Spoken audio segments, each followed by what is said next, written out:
Hi and welcome to this week's Three Legs Four Wheels F1 podcast. It's Paul here with Dan, Chris. Lee. The summer break is nearly over. Nearly. Almost. We've got a preview show to do. Yes, we haven't done one of those for ages. I was surprised. I thought we had 2 weeks left. No, it's out. well, usually the Belgian Grand Prix is the one is before the August bank holiday, isn't it? That we have the holiday on the Monday, but usually the last weekend in August. yeah, well, it's still the last weekend in August, sort of. Technically, Yeah, but the Sunday before the last Monday. This is getting too confusing. it is. It's a week later than we thought it would be, and the bank holiday's been earlier this year. And I Yes. think that's why we're all over the place. Right. So yeah, it's this week. Yeah, I was surprised. Belgium, Didn't realise it. 2019. My favourite circuit, I think, on the Formula One calendar. It's certainly up there. Yeah. It's for me. It's a toss up between Canada, Spa, and Texas. Yeah, I like the Texas circuit as well. Circuit of the Americas. No, that's classic circuit. It did feel like there was something missing from F1 the year it didn't happen. Yeah, definitely. That was ridiculous. 2 years, wasn't it? I think it didn't happen. 2005-ish, around there. Right, Something like yeah. that. Yeah, it didn't happen. And then there was talk for a while, wasn't there, where Belgium and France would alternate Grand Prix every other year. Please don't let them alternate a Grand Prix if it's going to be Paul Ricard and Spa-Francorchamps. Yeah. Don't want that. Manicourt can cope with that. Not a bad circuit. Yeah. Not the best in the world, but throw up some good races. Yeah. Racing's possible at a circuit like that. But I think we're all of the opinion that Paul Ricard is just why. Worst circuit. Obviously, in Formula One, it's the worst circuit. I'm going to argue that for motorsports I know of, I can't think of a worse circuit. I don't like the Sachsenring in Germany that MotoGP uses, because that is essentially a cinnamon swirl left-hander with a panhandle I know bit what you on mean. But it's not as bad as Paul Ricard was. No. You get racing at the You get Sachsenring. racing, It's just yeah. boring to watch them turn left for like 90% of the lap. MotoGP on ovals. I don't like Monaco either, to be fair. I don't like watching the races at Monaco, But I like the majesty and the idea of it. well, if you're playing it on PlayStation, Yeah. it is tough, and you understand just how hard it It's is. a bit like bondage. It seems like a good idea till you actually do it. I'll take your word for that. You're on your own with this one here, I think. Although Dan's staying remarkably quiet, even by Dan's standards. Not the allegory I would have gone for. Being chained to the radiator doesn't count, Dan. Yeah, Does- that's being taken hostage. It does if you turn it I think- on. Yeah, much like bondage, I think I can understand why other people enjoy it, but it's not for me. You can tell we need F1 back as soon as possible, because I think that we are going to some very dark places here. We've got to Again, I'll take your word for it. we've got to fill a podcast out somehow, haven't we? Can't you do an extra total shunt or something? Not yet. Seeing as we didn't have one last week.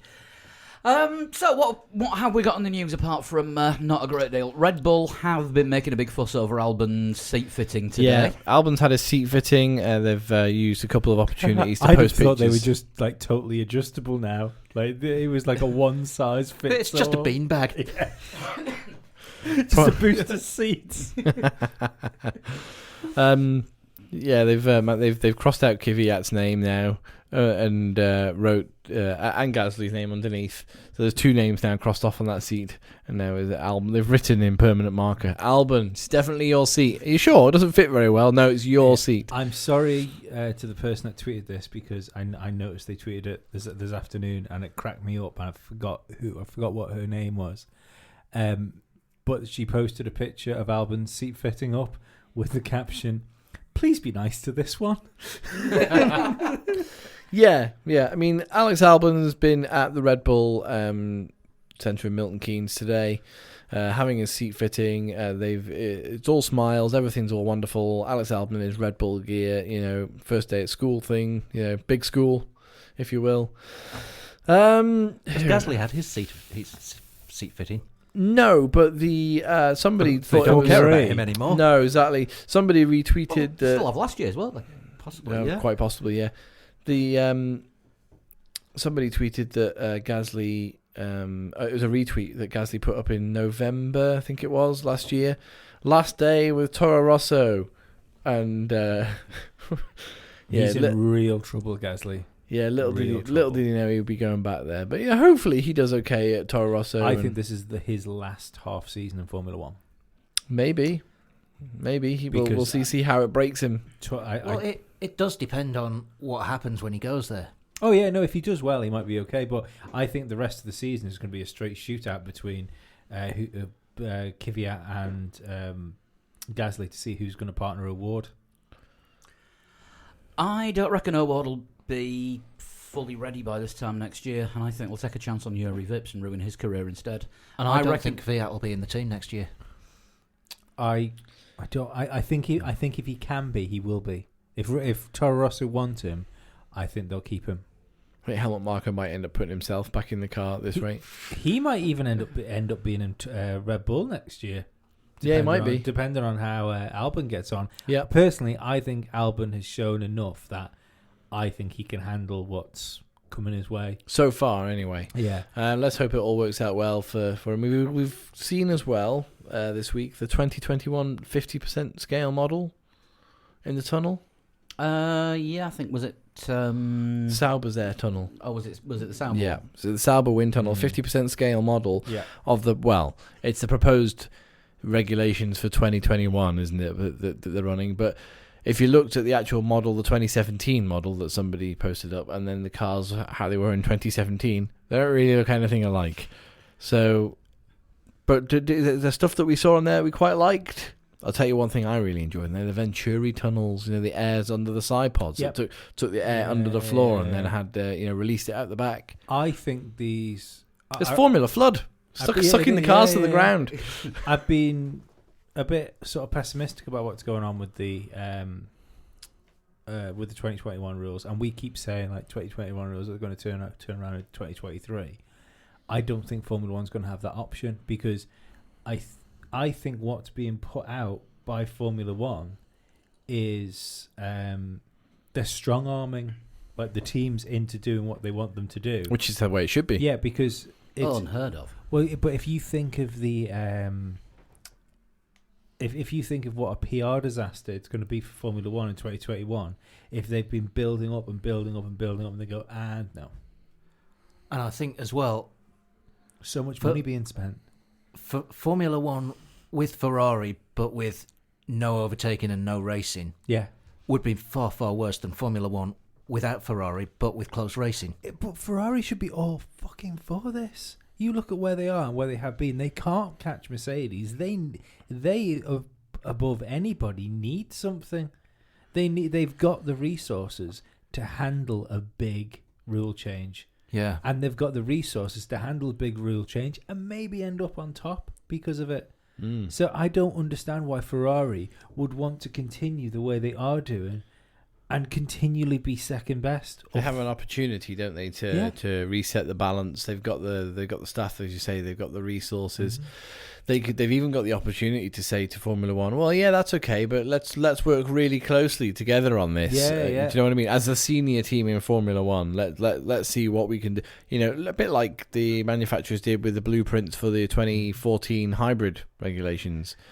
Then it would make an awful lot of sense for.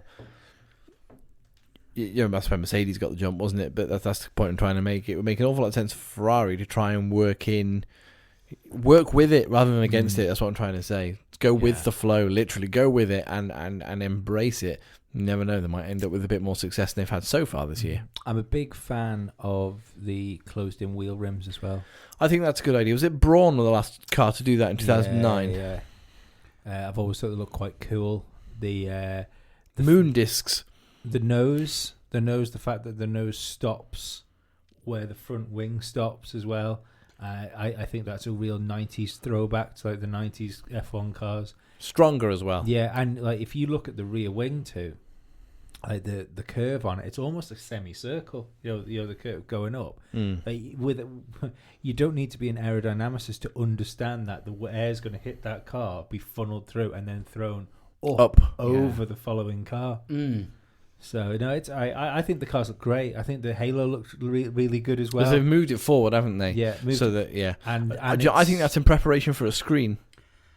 I still think it might be an aero screen. Red Bull have been saying that, haven't they? I think the This fact week? Well, that the aero screen comes into IndyCar next year. The actual Red Bull design, and I think Formula One would be missing a trick if they didn't keep an eye on what was going on with IndyCar and getting the feedback from the drivers in that series about how well it works. I think it's the way I look at the aero screen is when you look at what they do with. Is it Perspex that they use for like it would be something caging like that. sharks in and stuff like that when you walk through the tunnels? Yeah. When you look at that, like that glass is like that thick. It's Yeah. so thick. That thick on podcast terms is roughly 4 inches. Yeah, roughly 4 inches. And the on 9 when it's chained to the radiator. a good BLT. A cafe ordered BLT, Yeah. not a shop bought No. BLT. And what I think with like drivers sinking down into the cars, with us putting the halos and stuff on top of them, it would help people see the drivers again. I think with these screens, because it's not, if you can do that with for making like fish stay in their houses. Like I think it's going to be a similar situation for the car, where it's going to be nice It has and to be clear. safe, doesn't it? Yeah, Safe, it's going to be thin, nice. and light. It's going to be clear, and you're going to be able to see more stuff. Though we do have to remember that fish don't often have crashes at 200 miles an hour. No, they don't. No, You don't watch enough of the Sci-Fi Channel, do you? By a long way. And the best defense against one of those is a chainsaw. So if you put one of those where the T camera is, you're sorted. Yeah. Well, can we have this discussion about what's real and what's not real off the podcast? Yeah. Sharknado was a documentary. One thing I did also like was the fact that obviously with the Venturi tunnel sitting underneath the side pod, no barge boards. Barge boards are gone. Yes, yeah, I noticed that. Oh, that's something that we were talking about with Scarbs last week about. Well, how complex they've got. It's ridiculous, just- isn't it? Or as I think I described it, the amount of guff that's going on the side of the car. Especially with is it Ferrari? I think have got like there's like human fingers sticking up out of the floor, like crossing over. It's ridiculous how many elements there are to their board. They've taken all the elements from the front wing and just put them on the barge boards and the turning vanes. Yeah, I think top and bottom of it is what do Formula One fans want? Do they want a sport which tests physicists, or do they want a sport that tests drivers? yeah, yeah.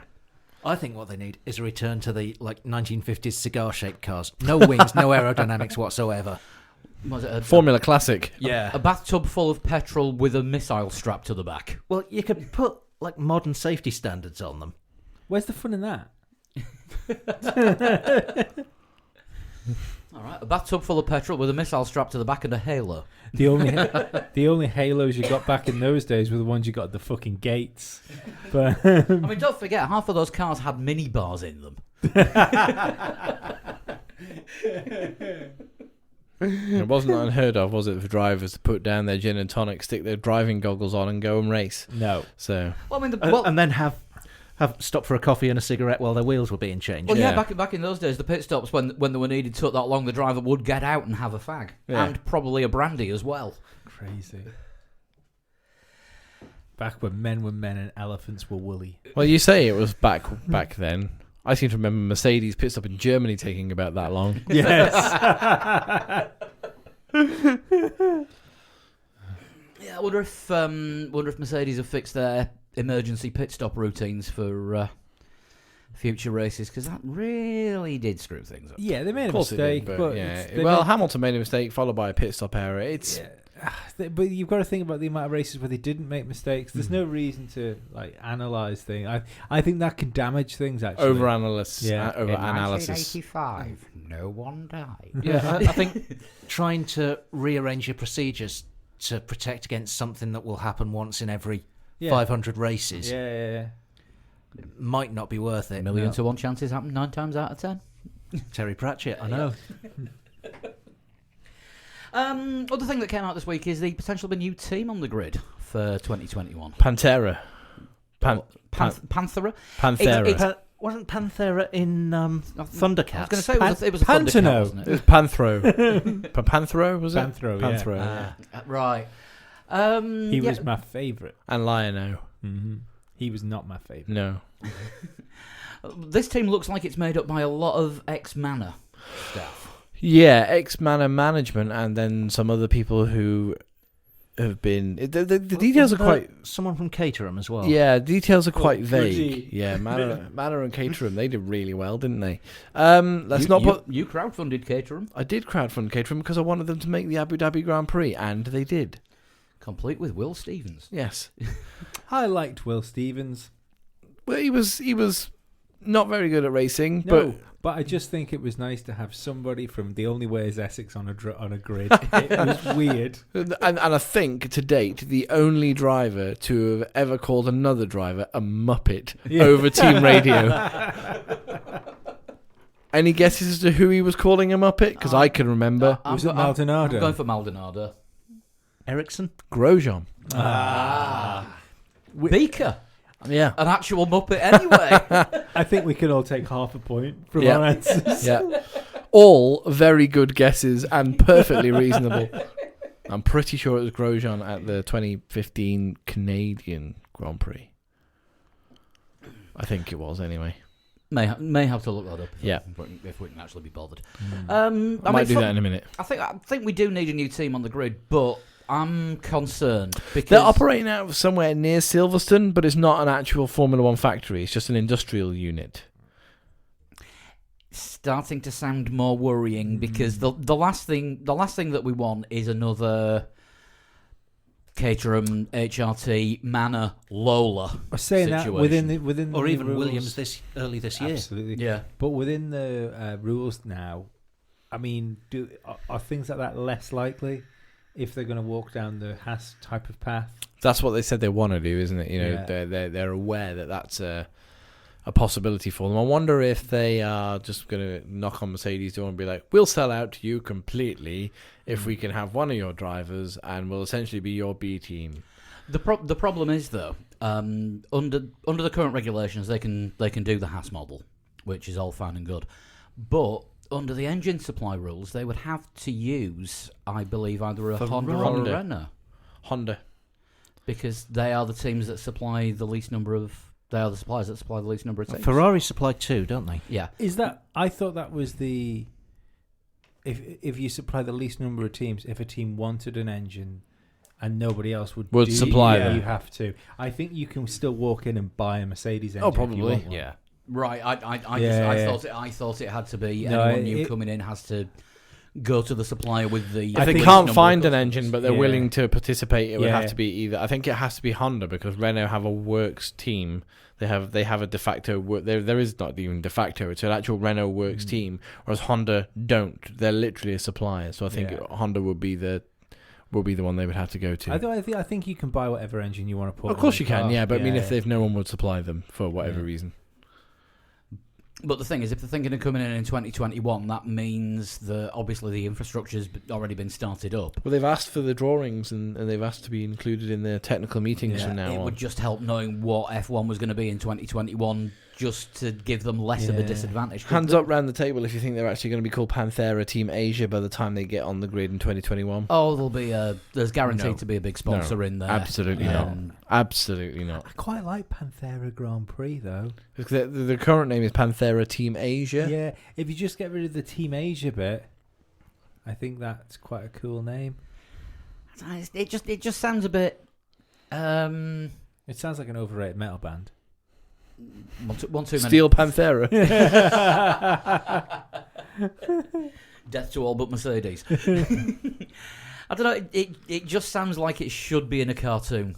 As a racing team in a cartoon. Yeah. And their livery is totally black, isn't it? Let's be honest. It's a black livery And with they literally just and the it's- engine supplier on it, and that's it. Yeah, And it's a panther. It's a panther down the side of the car. Yeah, it has to be. They are the bad guy, evil racing team that Chuck Hero's racing team are always up against. Yes, yeah. They've got a German driver. And they are Marcus Ericsson's only way back to Formula One.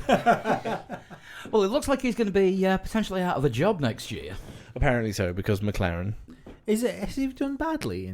He's not terrible, as from what I can tell, but he's fourth in the rookie standings in IndyCar at the moment. How many rookies are there? 4. Ah. He's second in the Swedish rookie standings in IndyCar. How many Swedes are there? 2. Oh. But he's first in the Marcus Ericsson standings in IndyCar. He's had the best comedy crash of the year when he actually managed to hit the pit wall at Indianapolis. Yes, yeah. And then the wall tweeted, I think, Ericsson hit us. Yeah. Please tell me that actually happened and the Indianapolis Wall Twitter account was active within 30 seconds of the incident. No, it was the Indianapolis Motor Speedway blue tick account with a picture of it saying, I think Ericsson hit us. Brilliant. Yeah, I can't see any other way back for Ericsson in F1 apart from a new team starting up, and I think he's going to be on the scrap heap by the end of this year. It's unfortunate because he's not actually been shit in IndyCar. No, it's IndyCar. Every Formula One driver that goes to IndyCar does all right. Even Takuma Sato won this weekend. Max Chilton, it's all right. Yeah, but there's no spending cap, and you can make aerodynamic checks to go in the car. Now there's a man who has a minibar in his car. Yes. Still has an open face helmet. Are you sure it's a mini bar? It might be. Full on bar with a bartender. Yeah. A mixologist. Yes. Just in his side pod. I think I've just found my ideal job in racing. What have you got in your car, Max? A super yacht. I mean, we all know that he's only in the team because his dad paid for title sponsorship for the whole Carlin operation. Yeah. Oh yeah, but the going back to Team Panthera, I mean, it's he's the most least Carling bloke in the world as well, isn't he? I bet he doesn't even know what it looks like. I met that Will Carling. Pim's drinker if there ever was one. So Panthera, they've definitely got a black livery. They have to have. They can't have any other. They can't be, if they get to Formula One, the name is Panthera. Also, that puts 22 cars back on the grid, but that changes the format of qualifying again. So it'll be 17th. Yeah, 6, and 10. Yeah, I think you're going to end up with a shaken up qualifying anyway. Possibly, but that would change it back to like Paul just said. Then It's just hit me. If the car's unreliable, it'll have to be called Sex Panthera. Works 100% of the time, 60% of the time. Does that mean? Does that mean? Well, 60% of the time it works all the time. Yeah. Does that mean if they have an engine blow, it'd be Sex Panther on fire? Ah, nice. Have we actually checked just to see that this isn't a joke and Brian Fantana isn't the team principal? It's been in legitimate newsy places, more legitimate than us. Okay, fair enough. So, doubt it. But yeah, it's they've been operating out somewhere near Silverstone. Obviously, they would need a factory, but who's currently operating out of Manor's old factory? It was the new Manor LMP team, but that appears to have just ground to a halt. And what about the Alan Partridge-esque Caterham factory in Norfolk? Maybe. I don't think they even need that, but look at Haas. Apparently they work out of a fucking P.O. box number. So, well, yeah, we got the. You remember when we got the taxi in? Can't remember where it was. Northampton. Not. Yeah, that Banbury. Yeah, the industrial estate. Yeah, or the business park. Sorry. Yeah, we got the taxi in Banbury. We said to the driver, "Any chance you can go past the Haas team headquarters so we can take a look at that while we're on the way to Mercedes?" They said, "I don't know where it is. I've never seen it." So, what? Oh, I've got the address. Oh, it's a business park. Yeah. And it's an office. Everything on the Haas car is just built somewhere else. Didn't we see Mahindra as well? Mahindra's an office, isn't it? Mahindra's an office in Milton Keynes. Yeah, a top floor one as well. Imagine getting the cars down the lift. Surely they've got a ramp. It's Formula E, isn't it? Yeah. I bet they email the car to the bottom floor. Maybe. Got to download it in the garage. Just turn up at the circuit with a USB stick, plug it in, and there's the car. Tell you what, if you ever need a model for how to take any goodwill and hype that you've built around your brand and just completely spunk it up the wall, then Put Grosjean in the car? No, Formula E have done a really good job of that this year. How long until Formula 1 teams are 3D printing the parts they need at circuits? I'm surprised that we don't have... I'm surprised that there isn't more of that done now in the factory. Or is it done, we need this part, well, we've just redeveloped it, we'll email you the thing for it, you 3D print it there. I suppose it's not the technology, is it? It's not the... It's going to be the speed of actually being able to do it. Or is it not going to be a case of the material? Like, what can we 3D print with? Can we 3D print with anything that's strong enough? I don't think you can 3D print with carbon fibre because you weave that, don't you? Yeah. Carbon fibre is woven. Yeah. So it's probably going to be something like hexagonal, isn't it? And it'll need to be something new. I mean, Force India, 2 years ago, 3D printed the majority of their steering wheel. Yes. Oh, yeah. I'm sure things like that you can get away with. But as far as car parts, I mean, that'd be great.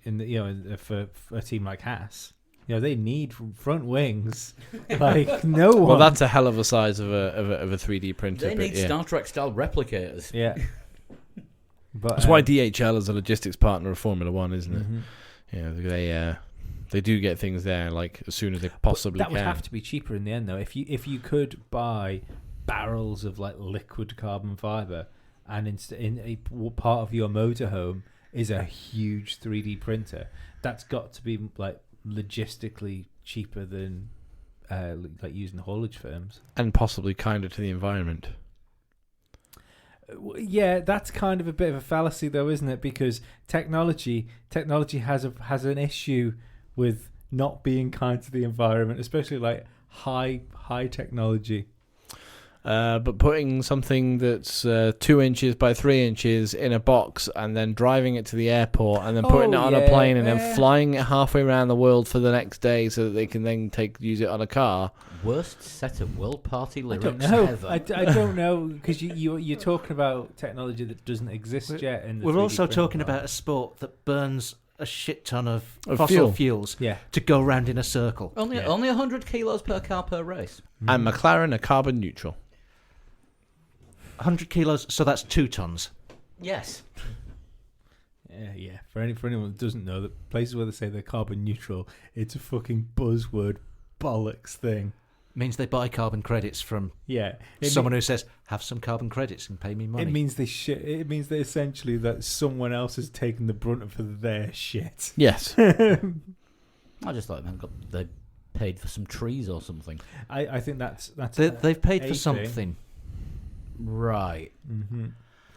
So Belgian Grand Prix this weekend. But what they do is paint things green. Like they'll paint green bits on the car, and they'll have green stickers with trees on. So Jaguar are coming back. Yes. No, that's Flovis. They use that during practice just to make sure what the airflow's looking like. Tying in with the Belgian Grand Prix, some conjecture kind of news for today. Oh, good. Lando Norris wearing a leg brace whilst iGaming after spending all day walking around MotoGP Sunday. He was on Twitch wearing a leg brace. He said it was precautionary, and McLaren have actually put something out saying it's okay, it's fine. He's got an inflamed tendon. Yeah, it's like the Daily Mail put a massive story up about something that might have been exaggerated. Shock. Because we all believe everything the Daily Mail. No, I'm not me. No, I can't even bring myself to agree with that. I think. Even if he was injured, McLaren wouldn't be making a big deal out of it. But I think it's an absolute nothing, just mainly because of the source of the story. Yeah. Also, he's 19 and made of rubber, so if he's inflamed a tendon, he'll be fine by lunchtime tomorrow. Yeah, and this is the same thing with fucking elite athletes, and especially with elite athletes around things like Formula 1. They don't get treated like normal human beings. Mark Webber broke a leg in 2 places. And fixed it in like 3 weeks. Yes. Yeah, 3 weeks later he was running. Yeah, it's not the same. Remember when Schumacher broke his leg in Silverstone? I was there. Yeah, it was like, was it 6 weeks later, the test he had to do to prove that he was fit to get back in the car involved jumping off the pit wall and landing on his bad leg. Yeah. He had to jump off both feet off the concrete wall, about 3.5 feet high, and land solely on the leg that he'd already broken to prove that it was strong enough for him to get in the car and race. Yeah. Imagine doing that 6 weeks after you've broken your leg. It's fun when you spend 18 hours a day in a hyperbaric chamber. Although, for anyone that carbon printing fucking bones, that's what they were doing. For anyone that follows the NFL, the current story at the moment, of course, is cryogenic treatments don't always work because fairly big name player Antonio Brown had cryo treatment on both his feet, but forgot to wear anything protective on them and got frostbite. Wow, you idiot! And maybe the treatment will work better if it's on my bare skin. Yeah, he ended up missing something like the first pre-season game and the first 2 weeks of training with frostbite in both feet. I've had cryo on my Achilles. It's really weird. It was really cold. I think that's the idea. Yeah. So, anyway, Belgian Grand Prix this weekend. Yes, it is. Yes. As we've all discussed, one of the best circuits. We're going into this one with, we think, Mercedes being dominant, but we've had a couple of wins for Red Bull recently. We have had a couple of wins for Red Bull recently, and whilst I was away, obviously not here last week, I got thinking a little bit, and I was wondering if, because remember last year Ferrari came back really strong in Belgium. Yeah. Vettel passed Hamilton like he was stood still and was totally dominated Mercedes. Mercedes then suddenly went, oh, fell asleep there a little bit, lads. Let's pick that up and make sure we win everything else towards the end of the season. But for a very short while, it looked like Ferrari were on top. Now, we know that their straight line speed is incredible this year. It's almost definitely the top. It is, but the problem with their top speed is, I don't think their top speed's there because they've improved their engine. Their top speed that is there because they haven't got the downforce. Yeah, same reason as why it's there for Williams. Yeah. So I don't know that I'm expecting Ferrari to do the same thing in Belgium this year as they did last year, but I wonder whether or not that, this whole Red Bull being in second place thing that we were talking about a few weeks ago, Ferrari just given up this year already. A Ferrari after Canada, when Vettel should have won the race but didn't, did they go, look, we've gone down the wrong route with this one. Let's pack up this year, not bother trying to force anything through, and we'll start again next year, or possibly, if they believe the regulations are coming in for 2021. They have officially denied, if I remember right, that they are working on next year's car already. They're still working on this one's. Well, official denial means confirmation. Yeah. We all know that. No, they haven't shifted focus. Yeah. They are working on it, of course. But we all know that the rules aren't changing a massive amount before next year. So it's just going to be an evolution of a car. So surely working for next year is going to be working on this year's car.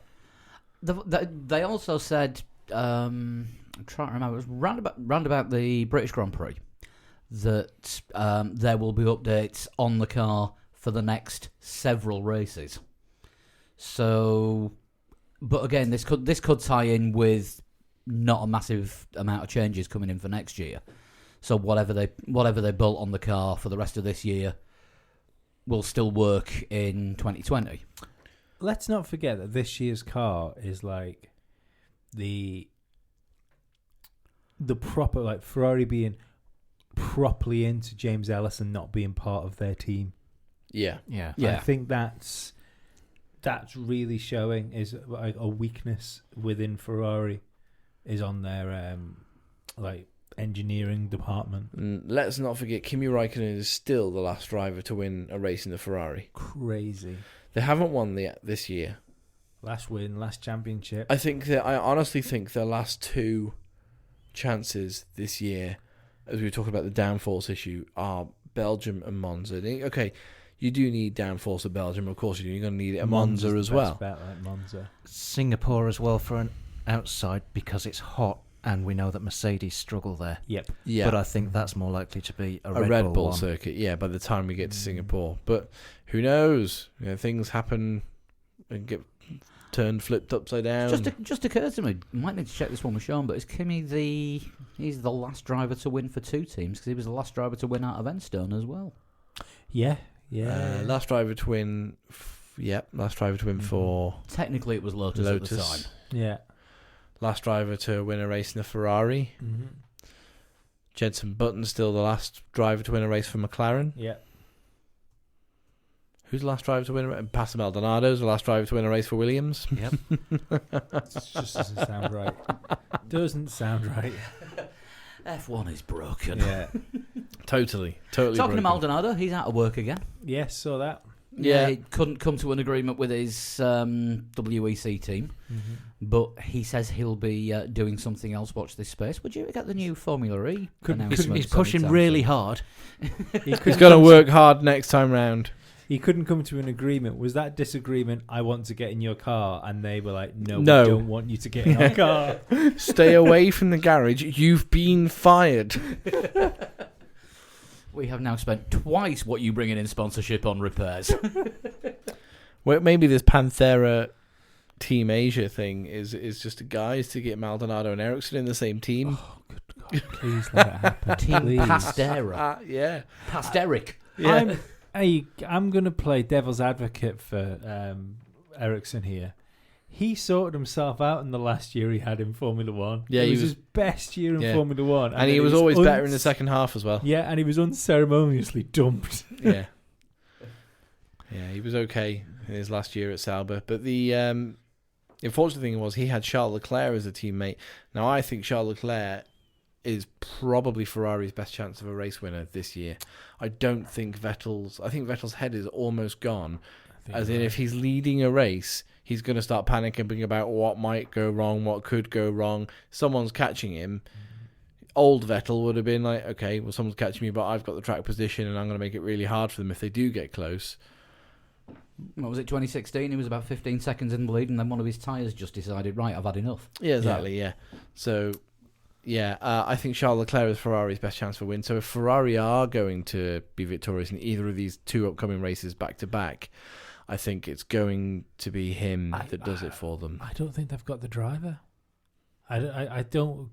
Their car isn't, unless like Monza, they are with the like 4 seconds a lap clear. Yeah. Unless they are that strong in Monza, they can't help but fucking win a race. I don't think they got the driver to win a race because like people seem to want Charles Leclerc to be better than I think he is. I think there's kind of an Ocon syndrome with him where people just really like him. And he's on level with Sebastian Vettel, which we think is that bad. He could retire at the end of the year. And he's on the same level as him. I think he's better than Vettel Not much. at the moment. No, yeah, but they're together in qualifying. They're together in the race. Yeah, they're not that far. There's not that much to separate them as the season's gone on. When you look at Daniel Ricciardo, when Daniel Ricciardo had a good year and Vettel had a bad year in Red Bull, Daniel Ricciardo destroyed Vettel and won races when he didn't. I think if there was anything, I shouldn't say anything about, because Charles Leclerc is obviously a good Formula One driver, but I don't know if he's like an elite level Formula One driver. People want to say that like the likes of him and Max Verstappen are the future of Formula One. I don't think there's a chance of Charles Leclerc ever being on the same level as Max Verstappen. I think that's a bit unfair. Yeah, I think you're looking at the team results from Ferrari and blaming them on the drivers. Look at what he did in the Sauber last year. We do it with Vettel. We do it with Vettel, and then they're in the same place. Yeah, but they're not in the same place, because how many times this season have Ferrari absolutely screwed over the strategy? I think they did early doors, but they haven't lately. I think that the early doors at the beginning of the season, they were clearly favouring Vettel, because they thought he was the world champion. But I still stand by the fact that in a 50-50 situation, you should probably go with Vettel, because I think he'll bring the best result home for you.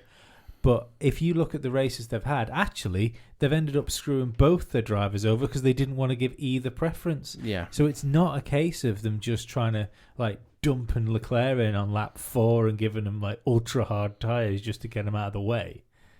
He's on level with Vettel, and he's on level with Vettel, who we think might leave. Yeah, but it's this whole elevator thing, isn't it? Vettel's, I won't say he's on his way down. Oh yeah, and Charles Leclerc's on his way up. Yeah, I know I always say it that I don't believe in the slow burn champion. I don't, and I just think if Damon Hill was a slow burn champion. Oh yeah, absolutely. I'm not saying that it doesn't happen. You can say the same thing about Jenson Button as well. Kimi Räikkönen. But the difference is, I would say Jenson. Especially Kimi, they looked exceptional when they first came into Formula One. In the same way as Max Verstappen, Lewis Hamilton, and Fernando Alonso, when they first came into Formula One, they looked exceptional. Yeah, and I don't think Charles Leclerc we keep saying how bad the Ferrari is. It's still second best car most weekends. Maybe third. Third now, but it's still third best car, and but it's third best team easily. It might, even when it's the second best car, absolutely. But they've still got a decent car. Even when it's the fastest car, they're the third best team. But you can take team out of it. Apart from I know you've had the odd mechanical issues and stuff like that, but I feel if Charles was the driver that could grab a car and wring its neck and get more out of it than the car can do, I think his qualifying would be better. I think he'd be more dangerous in qualifying than he is, and he's not dangerous in qualifying. I think Vettel's hammered him on qualifying. I don't know if they're not hammered, but I think he's out qualified him more. I'd have to have a look at the head-to-head. But the Charles Leclerc's weak point is his qualifying. Yeah, but I don't think his racing's that strong. He's made so many mistakes. But I don't think Ferrari have been that strong lately. No, they haven't. Don't get me wrong. I'm not saying Ferrari's problems are the drivers. Not saying all Ferrari's problems are the drivers. Ferrari have got bigger problems than that as well. But Ferrari never do well when they haven't got a single person to try and galvanise the team around. What they've got now is two number 2 drivers. But what I would argue there is that Ferrari have had 3 opportunities to win races this year. The first one was Charles Leclerc, and there was a mechanical issue. Not anyone's fault. That's the way the cookie crumbles, the way it falls sometimes. He should have won that race. Could have been wrong. He would have won that race if there was no mechanical issue. Yeah. He would have won that race. I think it would have been interesting because I do think he would have been raced by Lewis Hamilton in the end because Ferrari have been bad on their tyres all year. Yeah. So that race, but that particular race, there wasn't an issue because Bahrain was a bit of an anomaly. I think towards the end of that race would have come back to Lewis Hamilton. But the gap was so huge. I don't think he could have made the gap up. No, I think the gap was about what 17 seconds. I think if tyres start going off, and Mercedes is really good in his tyres, Hamilton's really good in his tyres, I think it would have been a race. It would have been more of a race. Not having him there. In Canada, Vettel should have won the race, made a mistake which cost him the race essentially. Again, I think if I think Lewis would have got past him eventually. Yeah, if they were allowed to race. Yeah, I think. And the third race that Ferrari had a chance to win was Austria, and again that was Charles Leclerc. Mm-hmm. I don't want to say Ferrari lost that race. Red Bull won it. Max Verstappen won that race. Yeah. The pass was, as we said before, the pass was as hard as we'd like to see. We don't want to see any more. Max Verstappen or Lewis Hamilton wouldn't have allowed themselves to be overtaken like that. No, but the point I'm making is there have been 3 races where Ferrari could have won. Yeah. 2 of those have been Charles Leclerc's. Where's Sebastian Vettel? Oh, no, absolutely. I don't think Leclerc. I think Leclerc is much further down the road with Vettel at the moment, but it's hard to tell. It's hard to tell because Ferrari's not there. I think maybe the opportunities have arose for Leclerc.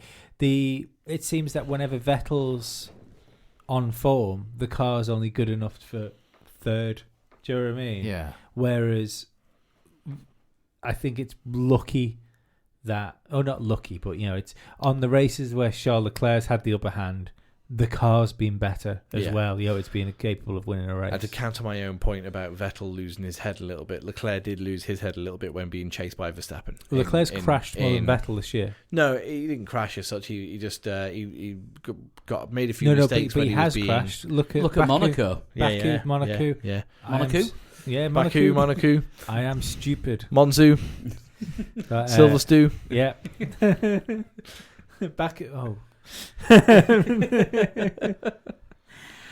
So how do we think the new guy in the Red Bull's going to do? Of course, because there is no Pierre Gasly in the Red Bulls we were talking about. I think he's going to win the race. Really? You think Alex Albon's going to go out there I and am smash writing it? that down as one of your predictions if you're not careful. I absolutely don't think he's going to win the race. I do think it's worth £5 English. Do you think he's going to beat Verstappen at Spa? I think that's worth £5 English. I think that would only happen if Verstappen ends up in the wall. Yeah, I think Or gets tagged by somebody that, puts him He's way bouncing down off the it. order. Shenanigans. Do you know what would be amazing? Right? With that first corner at Belgium, there will be plenty of opportunities for shenanigans. Yeah. Just avoid incident at that first corner, because La Source it's quite close to the start line, isn't it? As in, it's not like, we're not talking like Mexico where you've got like 1,600 meters before you get to Mexico the first. is in a different bloody time zone. Yeah, yeah. You know what I mean, though. The start down to the first corner is so far away, whereas in Belgium it's not that far away. It's only 400-500 meters, something like that. It's something short. Yeah. So into La Source, it's a tight right bend. It's probably the tightest right-hand bend on anywhere in Formula One. I think it is even tighter than the Monaco hairpin. But I mean, we saw everything that went on last year. Oh, you're gonna have someone's gonna clunk, and you've got two ideal people to clunk as well. Now Leclerc's got Three. trauma already because Alonso. two desperate Ferrari drivers that need to do something in a desperate Ferrari team, and what we think's probably going to be a broken Gasly by the time we get to. So you're talking about first corner shenanigans in Belgium, and there's 3 drivers likely to cause them, and you didn't even mention Grosjean, who got banned for first corner shenanigans in Belgium. And had got involved since in first corner shenanigans. Yeah. But we're past the summer break. This is when Grosjean starts driving. To try and keep his seat. Yes. But the problem is Grosjean has caused first corner shenanigans in Belgium before, and Belgium's always been after the summer break. Yeah. Can we just quickly touch on the fact that Gunther Steiner has said officially that Haas will not look at a rookie whilst they're having these issues with their car? I think it's fair. It's a good idea. Yeah, and I think Hulkenberg will be a brilliant choice for him. Yeah, I think quite possibly. Yeah. Just saying Hulkenberg. that he has said that they won't look at a rookie for next Dan year. doesn't think Kvyat's going to be in Toro Rosso next year. Kvyat would be a good choice. Yep. Bottas, if Bottas doesn't get kept on at Mercedes, I think Bottas will still be within the Mercedes family. I think he'll still be in a Mercedes car. Unless they send him as a sleeper agent to a Ferrari-based team and just... And here's your spy camera. Excuse me, I still think it's going to be a surprise, and Toto has duped us all. It's between Ocon and Bottas. Is it hell? Think someone else. Please don't tell me that they're not looking elsewhere. Of course they are. Yeah. They're looking. Mika Hakkinen! Cool. Maybe. Who knows? He did I hope you're right, and I hope it's Daniel Ricciardo. Mm-hmm. Because I put Verstappen. I'd prefer that. I'd prefer that for drama and what next year will provide to us. But I'd like Daniel Ricciardo because I think that would save his career. I think if he has another bad year in Renault next year, he just gets forgotten as being one of the top 5 drivers on the grid. Yeah. He's made a terrible mistake moving to Renault. Terrible mistake. Unless it was calculated, knowing full well that he couldn't go from Red Bull straight to Ferrari or straight to Mercedes because Red Bull just wouldn't allow that. So he had to go somewhere else first. He can go where the fuck he wants when his contract's up. He had 1 year left in it. You can't tell me that he wouldn't have stayed. If he'd have stayed in Red Bull and been on the back of Max Verstappen for the whole of this year, he would have been on the top of Ferrari and Mercedes shopping lists right now. Quite possibly. The only reason we don't think he is because he's obscure. He's just, he's gone out in Q3, hasn't he? Q1. Q1, Yeah. Daniel Ricciardo out in Q1. Yeah. Crazy times. But I mean, as we discussed last week, the car is a shed. Oh, the car, yeah, but this is the thing you can get. But how many times have we seen drivers like come into Formula One?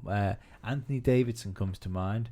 That look like they could have been good Formula One drivers, but because they haven't had the car, they've just fell out of Formula One. I think that can happen to experienced drivers as well. I mean, look, how many years has Hulk been at that team now? Yeah. 4 or 5, something like that. And he's already. He looks like a man who knows he's leaving, and it looks like it's his decision to leave rather than being booted out of the team. He looks like he's already handed his notice in. It's like, I'm off at the end of the year, lads. So this is not good enough. That's probably something to do with his teammate being paid 20 million and him yes, not. probably. It may well be, but 2 million, I think he's on. Is it 2 million? But again, I mean, what a great piece of business for Daniel Ricciardo if he's managed that. If he's managed to be signed on a 2-year contract. With a poor performance escape clause, and oh dear, Renault have been shit this year, then there's an escape clause for Ricciardo to get out. He will well be talking to Mercedes and Ferrari. He will be. Absolutely. I think Hülkenberg is on 500 grand a year. I don't even think he makes $1 million. I'm sure there'll be all sorts of like bonuses and stuff like that on top of it. But I'm almost convinced it's something ridiculous like that. And then he'll have personal sponsorship as well. Yeah. So, I mean, I'm not worried about him. Yeah. But I'm convinced he's on just like £2 a month can save this poor Formula One driver. Call Hulk. What should we call it? Hulk appeal. Hulk in need. Is a friend indeed. Just looking it up, and according to this one I found, gpfans.com, $4.5 million. Oh, right, okay, cool. No, it must be wrong. Must be someone else I was thinking of. But yeah, I thought there was something really, really low he was on. All we're asking for is less than the price of a coffee per month.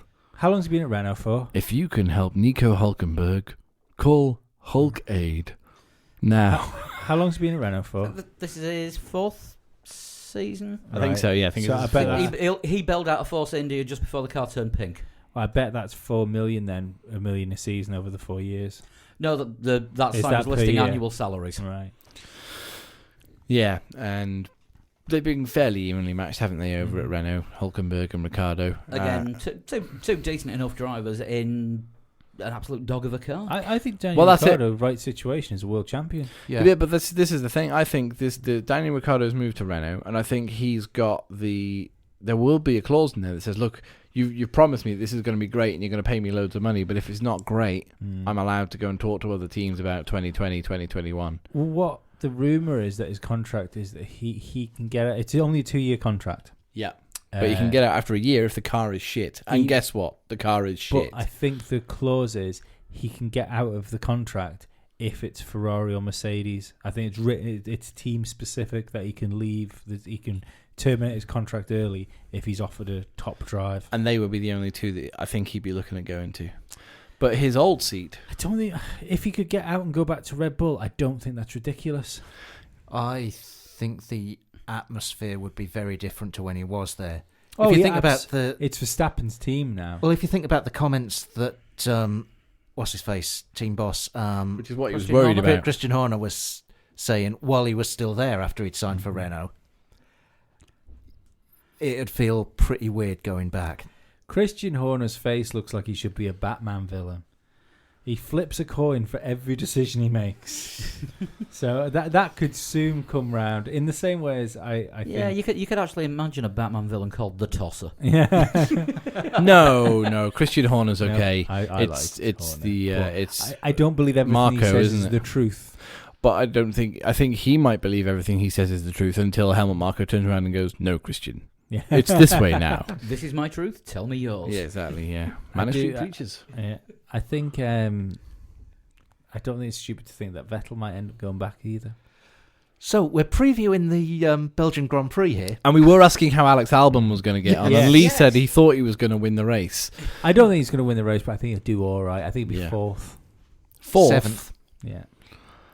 You think he'll McLaren ahead of him? Ooh. Hope so. Be nice. Well, Sainz is only a couple of points behind Gasly in the Drivers' Championship, so... And that is going to change because I think Sainz will now finish ahead of Gasly.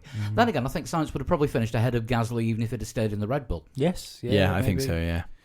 I wonder if there's any penalties coming people's ways, because it's usually Spa, isn't it, where we start to see the penalties. There is a Toro Rosso penalties coming. Now, I wonder if they'll give them straight to Gasly as soon as he gets in the car. Probably.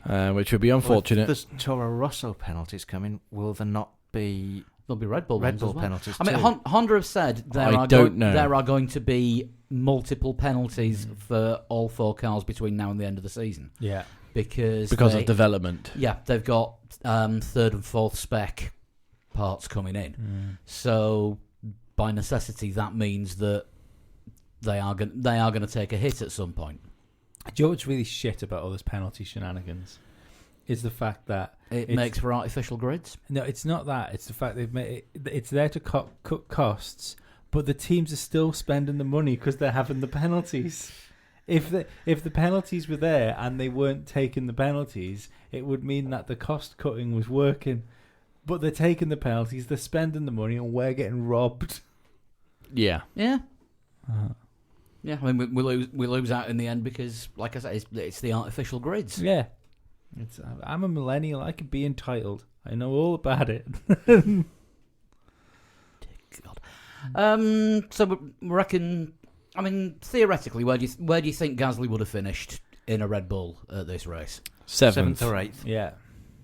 So we think Albon's going to do round about the same? I think so, yeah. I think he'll have a really good race. I think maybe not Max Verstappen levels of first race for Red Bull good. I think it'll be top 6 cars will be in the top 6 places. Mercedes, Ferrari, Red Bull. But I think 6th is a very respectable result for Alex Albon. Yeah. I think he'll do a Ferrari. You reckon he'll clear one? Vettel or Leclerc, maybe both. I don't see Ferrari getting better now. Do you think Red Bull might put him on a really weird strategy, which we're all like, oh, what are they doing to Alex Albon? Then all of a sudden he's like 2nd. Possibly, but that 2nd would be just in front of Lewis Hamilton, with Max Verstappen in first front. And needing Lewis Hamilton held up. Yeah. Well, they've told Albon, haven't they? They expect him to stay within Lewis Hamilton's pit window. Yeah. Look, 2 DNFs from Lewis Hamilton and Max Verstappen is in the title hunt. 2 DNFs and Max Verstappen wins both races, and then he's still only 12 points behind. Yeah, no, I think you look at it's possible. Look at Rosberg when Lewis lost the championship. He lost the championship because of a DNF in Malaysia. Yeah. Look at Lewis Hamilton when Raikkonen won the championship. Yeah, I don't. Yeah, Alonso. Yeah, I don't think it's going to happen. You know, I don't think it's going to happen. I think as well as like the tyre stuff, I think Mercedes really showed their hand in Hungary with what they can do. Yeah, and also we talk about Germany being Mercedes' bad race for the season. Just not forget Lewis Hamilton did actually extend his lead in the championship at Germany by scoring 2 more points than Bottas did. Yeah, shenanigans. Yeah. Well, Bottas didn't finish the race and Hamilton finished 9th. But on shenanigans. Yeah, on shenanigans. But even still, extended his championship lead. Yeah. It's an easy year for Lewis, this. Easy championship. You can tell it's an easy year for him because he's saying it isn't. I don't think he's really started.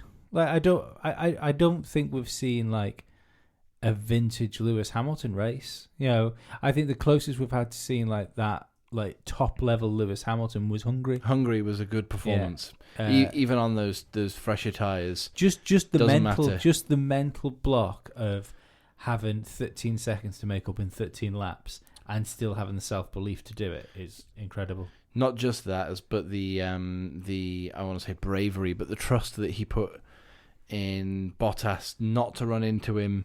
Yeah, when he chose to go on the outside of both turn 1 and turn 2. Yeah. So that was again brave, but he genuinely believed that was the right place to put his car, and it worked out for him. Yeah. Yeah. Going a bit further down the grid, in fact, right to the back, we've seen improvements from Williams recently. They're getting closer to the midfield. Not in Spa, they were. I was going to say I can't see that progressing. Russell to win in Monza. I don't know, how far off the pace do we think Williams are going to be? That's going to be the question, because it's a long circuit. A couple of laps and down, three laps down maybe. There are some tight areas in there as well, and that's where the car's at its worst. Yeah. The thing is, that's where Mercedes is at its best, isn't it? The slower corners. Mm. They'll look good in the speed traps. Yeah. I think ignoring where they are compared to the people at the front, I think there's going to be non-Williams drivers behind at least George Russell. Without shenanigans. In quali of the race? In the race. Hope so. Because you're looking at sort of Racing Point, Haas, maybe a Toro Rosso. Can I raise my hand in slight worry here with the aerodynamic stalling that Williams have had over the last couple of years, and that massive accident we saw Kevin Magnussen have in the Renault a couple of years ago? Are Williams safe to race? Like, actually, yeah, they don't seem to be having those issues this year, do they? They haven't got enough downforce. Though you could see the stalling. Dan pointed it out at Silverstone when you could see the vapor trails coming off the back of the car. When all of a sudden they just disappeared halfway around a corner, and then would come back again. But they're not we're not seeing Williams just throw themselves off the track like we were. That year. No, not like when Sorokin and Stroll were in the car. The car would just leave the circuit. I think what they've done is trade the speed that they had last year. They've got rid of that, but also got rid of the unpredictability. I don't think it's aerodynamic stalling you saw when that was happening. I've just thought of it in my head now. I think that because they're so slow in those corners, I think it's just naturally those like vortices that come off the car aren't there because they're not going quick enough through the corners. It's literally a couple of miles an hour. Yeah. Like, literally, that would be the difference between them and the next cars in front of them. Yeah.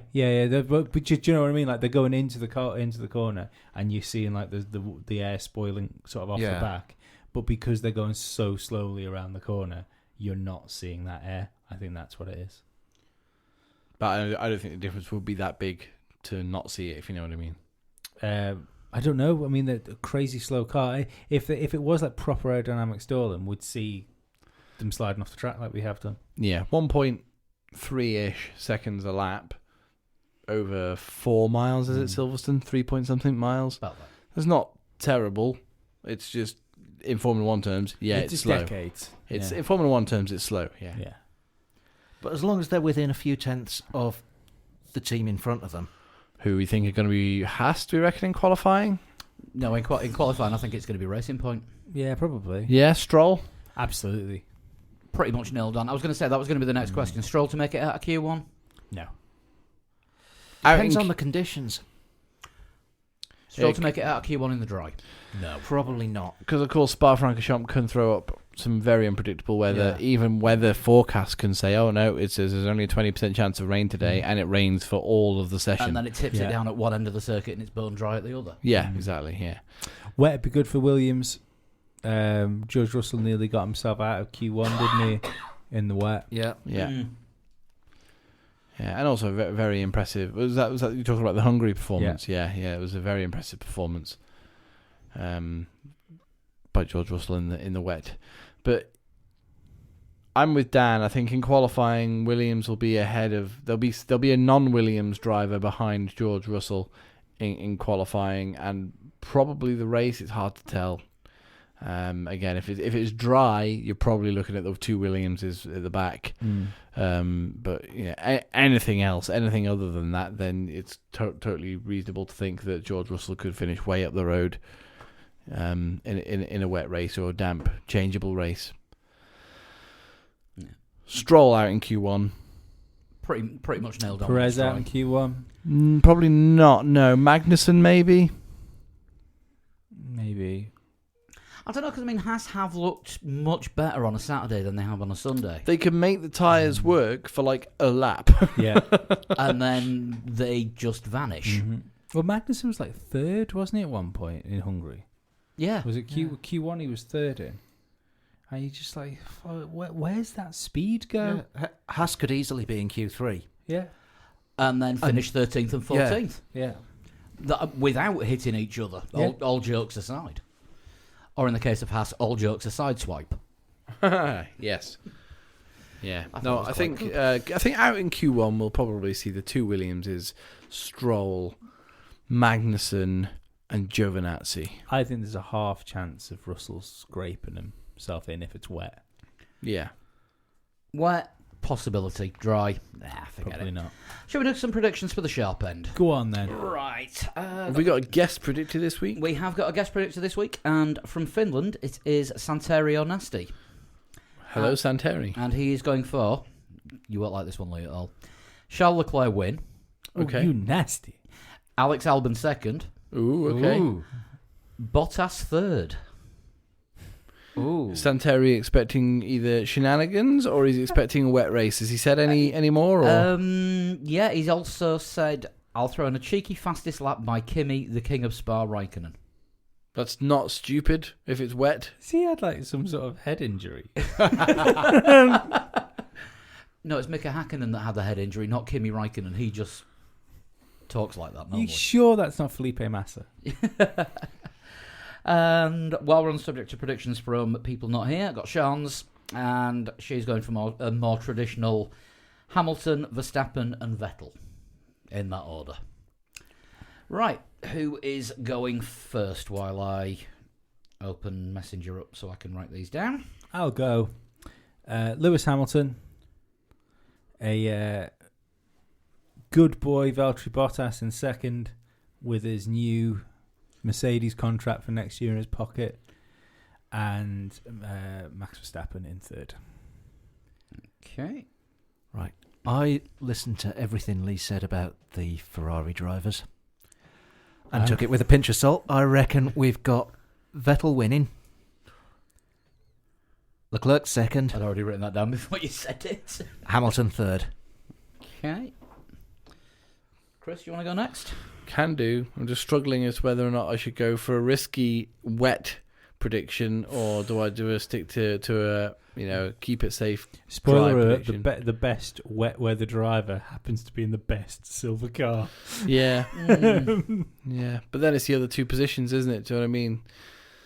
I'll go a Hamilton win, a Verstappen second, and a Bottas third. Ooh. And I'm going to go for a Hamilton win as well. But I want Ferrari to do well. See, I really don't, because I think it's hilarious. I want them to do well in one race this year. But people are getting so upset about it. It's brilliant. If you watch like the comments on Facebook and stuff like that, people are getting so upset, and like the people are so defensive of Charles Leclerc. So I hope he crashes. Obviously not bad, but like if Whilst he's leading Yes. by a lap. oh, that'd be lovely. Or in qualifying, No, come on. with two purple sectors. I'm going to go for a Hamilton win, Vettel second, and Verstappen third. If you want to join in with the predictions, all you need to do is go to the website, 3legs4wheels.com. Go to the game section, and there is the prediction league on there. Bit of a difference to what we do. You put in your top three and also pole position and fastest lap, and you've got until 5 minutes before Q1 starts to get those registered. And if it's wet, I'm going to change my third place from Bottas to Carlos Sainz. Ooh. I still think those top two will be the top two, whether it's wet or whether it's dry. I suppose if it rains when the McLaren ends up on fire, because when that car goes wrong this year, it does tend to involve flames. Then that'll put the flames out, and it'll just carry on. Yeah, it'd be like everybody knows that flames coming out the back make you go faster. Facts. Look at rockets, people. It is actually rocket science. Is it that time already? Talking of rocket science, why are you looking around? My glasses. There we go. Who is this week's rocket scientist? I mean, Shunty This is from Casey Watkins. and his Hi, Sunshine Casey. Band. Yes, apparently so. Please tell me his middle name is Glenn. It's a good name, isn't it? Yeah, Sounds like an IndyCar driver. a little bit. Yeah. I like it. All right. Yeah. Ready when you are. I was born Yay. Strong start. in 1987. So 30 something, 32. 32 this year. I am of Italian-American descent. There's about 90 million Andrettis. Italian-American descent. Okay. I have been associated with 5 Formula One teams. Alexander Rossi. Yeah, associated doesn't mean have driven for. No, Alexander Rossi was associated with Manor, Caterham. I think Ferrari had a hand in him at one point. Jesus, really? It's a bit personal. And he tested for Haas. I'm pretty sure he did a test for Haas. I think he might have. Alexander Rossi. That's 4. Sauber, probably the obvious other one. It could well be. No idea, to be honest with you. But Xander Rossi sounds like a good. Is he about 32, or is that a bit too old? I think he's a bit younger than that. Yeah. Yeah. I would have guessed it younger. But I don't think we've got anything better at the moment, have we? No. Nope. So Xander Rossi. We'll put that down for a first guess. I scored points in my rookie season at the Spanish Grand Prix. So that rules Rossi out because he never scored. Yeah. Ooh. Ready? Yeah. My best result is 3rd at the Japanese Grand Prix. Are we looking at a Formula One driver or someone who's been associated with Formula One teams but doesn't drive in Formula One? I think it's more the latter than the former. Which... I can't think of 30-something-year-old Italian Americans who've come 3rd lately in Formula One. No, and I think the last Italian American to come 3rd in a Formula One race would have been Mario Andretti, because he must have had a 3rd at some point.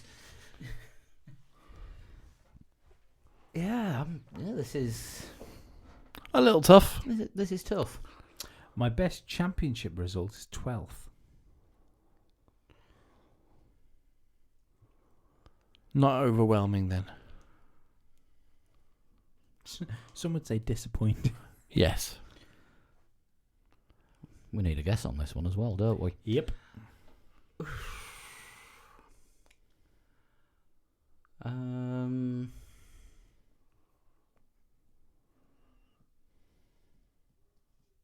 It's of Italian American descent, by the way. It doesn't mean that they are Italian or American.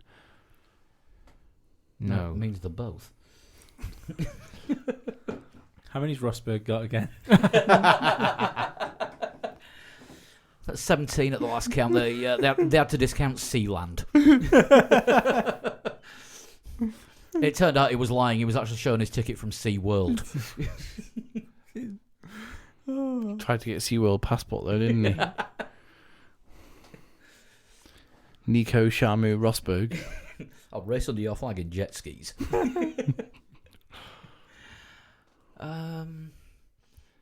Yeah. I think what Grand Prix are there that aren't Formula One? Motorbikes. Yeah. I think they still call the... What is it? I think it's European F3 at the moment in Pau in France. That's still the Pau Grand Prix officially. Yes, but the European F3 probably doesn't take place in Japan. I can't not think of the Pau Grand Prix being racing around Teletubby Land.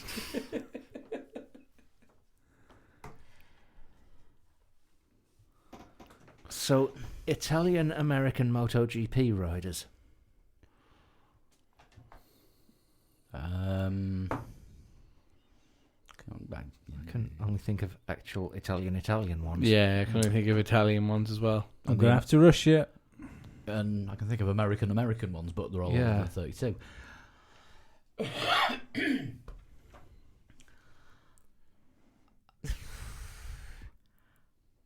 I've got nothing. I'm actually completely stumped. I think we're going to have to bin this guess off, aren't we? Yeah.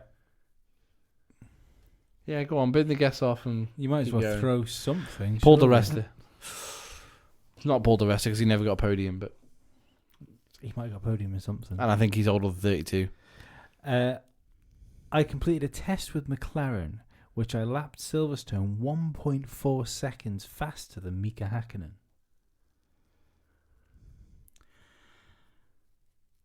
Now, bearing in mind, they were born 15 years before Hakkinen retired, so by the time they got to drive an F1 car, they would have gone a bit faster than they were doing in Hakkinen's last season was 2002? 2001, I think. 2001? Yeah. It's crazy. So you'd hope.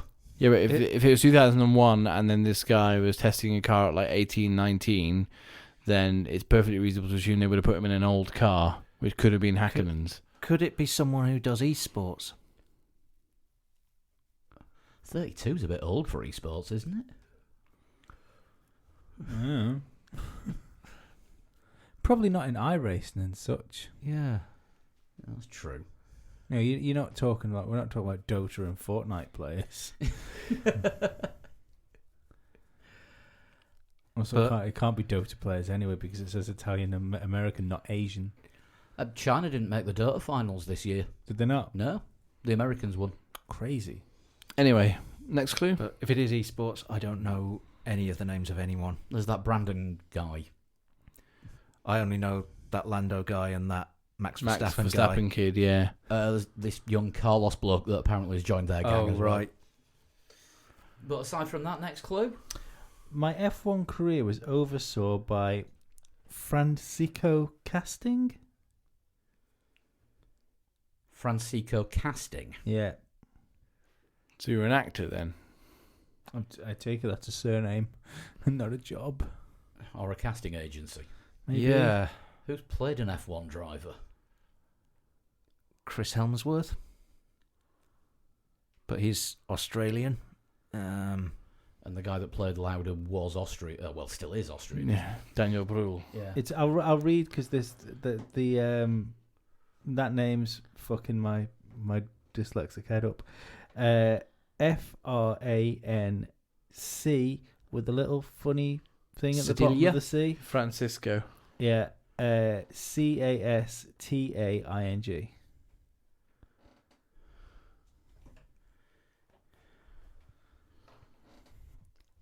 Still no help. No. But now we know how to spell the no help. Yeah. And Cars didn't have a Japanese Grand Prix in it, did it? I've never seen And it. Lightning McQueen doesn't sound very Italian American.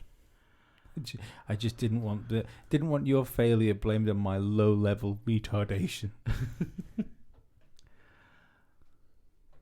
Oh, wait. Oh, wait. No, not oh, wait. I don't think it's oh, wait. What year was Days of Thunder? Wasn't it all... That was all NASCAR. Yeah. it? Yeah, but what did he didn't race drive? in Japan. No, but what did he drive in before he was in NASCAR? Is it a character from Days of Thunder? No, I think it was some kind of spaceship escaping from Xenu, wasn't it? The American military. That's Days what of he Thunder raised. Oh, I would got- be I got- around what- 87-ish, wouldn't it? What did he drive before Days of Thunder? It was like a F-14 Tomcat, wasn't it? Experimental. How are the tyres looking, Goose? I think we're going to get beaten here. I'm heading towards, just with the Italian-American, Yep. esports, Well, we don't know it's esports. potentially esports. I'm just thinking possibly something Mario Karty. 1987 might be about right for Could be about right for the first Mario Kart that came out. Yeah, but think of countries, mate. Japanese Grand Prix, Spanish Grand Prix. Yeah, you find Spain and Mario Kart. You find Japan in Mario Kart. There's a Mercedes, oddly enough, but Yep. Yeah, next. I can't. I usually don't help that much, but I can't see you go down that dark path. I started the show talking about bondage. How many more dark paths do you want to go down? Oh, don't ask this question. This is all getting a bit Bob Dylan-y. I completed 4 seasons of the mushroom. No, of Formula One.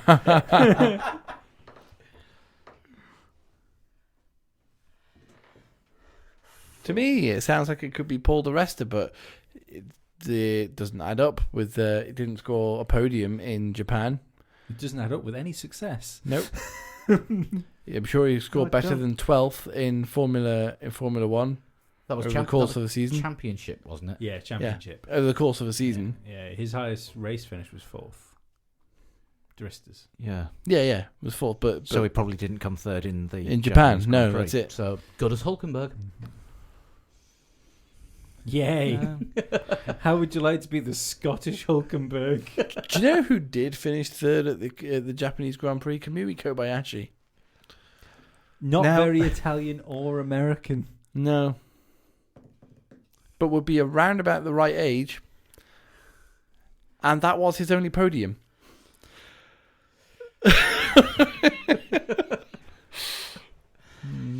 So it wasn't him actually driving the car, it was his brother Vincenzo.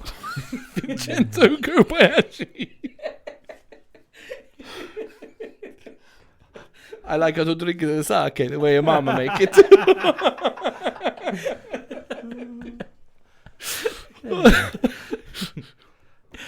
Next.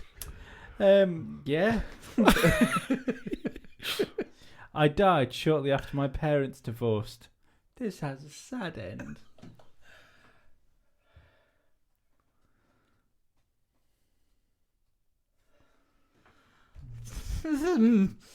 I died shortly after my parents divorced. Was it my childhood? Could we be looking at a team? An Italian-American team. HRT. Well, Hispania. it were Spanish. Not Italian or American. No. Caterham were Malaysian. But we'd be looking for a team that started in 87. There is a Spaffer clue. I think And only we're did gonna be- 4 years. What? Go on. Sorry. I was just saying there is a Spaffer clue if you want to hold your hands up and say you beat us, but try and regain some respect. Leighton House. Where were they from? Japanese. They were Japanese, but with a British name. It's a very British name, isn't it? Sounds like a law firm. Leighton House Advocates. Yeah. Other crappy teams around that. If you've fallen over at work, call Leighton House Solicitors. I had myself in stitches this afternoon by inventing a little character in my head, which was the Dobbo the chav lawyer, and he'd have people come in to see me and go, "Tell you fucking what, mate, I will give you a class action lawsuit."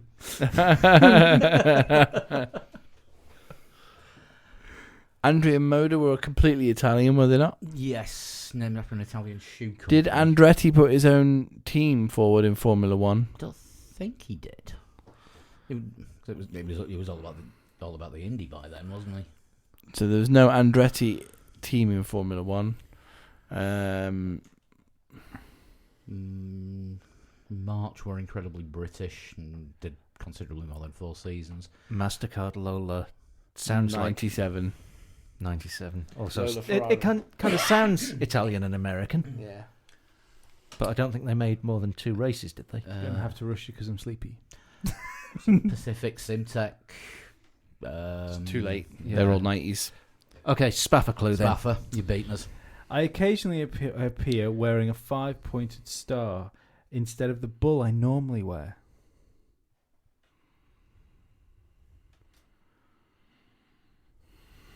The other week, the clue about the 5-pointed star ended up with Husqvarna, didn't it? Yeah. But I don't think they... Who wears a bull? Lamborghini. So it would be a Lamborghini powered car, perhaps? So that could be LaRousse or Scuderia Italia. No idea. Who else wears a bull? Michael Jordan? Oh. Possibly playing a character in something because he had a failed acting career, didn't he? Have you seen Space Jam? Failed. I watched Space Jam a couple of weeks ago. Has it aged well? No, no. Who Framed Roger Rabbit? It is not. It's right up there with Cool World. It's right up there with Cool Runnings. There ain't nothing wrong with Cool Runnings. Even if some people, Mrs. Dant, think it's a Christmas film. Even though it's set in February. Yes, it's not. It's not a Christmas film. Um, It's also not as good as the Mighty Ducks. Carry on. Pierluigi Martini. Not born in 87, but his career might have been. I got an out. I am spent. Anybody else got anything at all? The only thing I can think of with the 5-pointed star and the bull, 5-pointed star would be sort of Heineken trophy, wouldn't it? Yes. But you wouldn't get a trophy for scoring points in your first Spanish Grand Prix. No. Right, I'm stumped. Did you just give up? Yeah, I think so. Yeah. I can't think of any teams. Should have listened to Flood. I would have accepted Lamborghini because the answer is the Lamborghini LE3512 V12 engine. But I would have accepted, given the difficulty of said quiz, I would have accepted anything involving Lamborghini. Bloody hell fire. Yeah. Yeah, that was tricky. That was...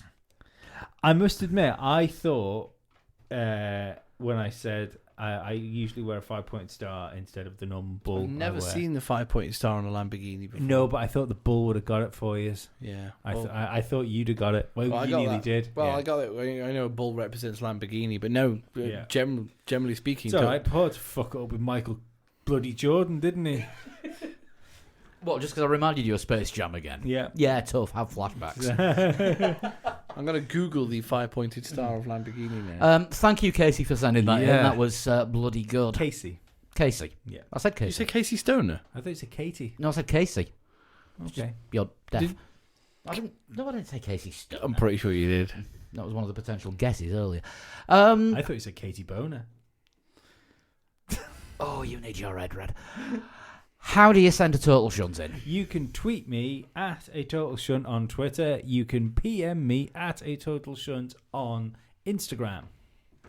And if you want to get a hold of the rest of us, you can get the general show account at 3 Legs 4 Wheels. That's on Facebook, Instagram, and Twitter.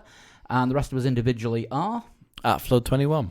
At Dan Dankleton. at Pablo100, and Sean is at Sean Cowper. If you're old school and want to send an email, it's 3legs4wheels@gmail.com. Don't forget the prediction game on the website, and we will be doing the live blog of qualifying and the race on Sunday as well. Hooray, there's a race. There's a race. There was an actual race for a change. If you want us talking more crap, don't forget to subscribe to the Patreon podcast. Just go to patreon.com/3legs4wheels. Sign up there from as little as $1 a month, and you get to hear all kinds of stuff. And if what you think was weird tonight, it's even more out there this week, I reckon. It was a good one. It was. Last week's was a good one as well. Curtailed, short, late, tired, but bloody good. Yeah. Right, we'll be back next week when we'll have a race to review for the first time in a while. Yes, Sound and one to look forward to as well. buggery. And one to look for us back to back, isn't it? It is. Yay.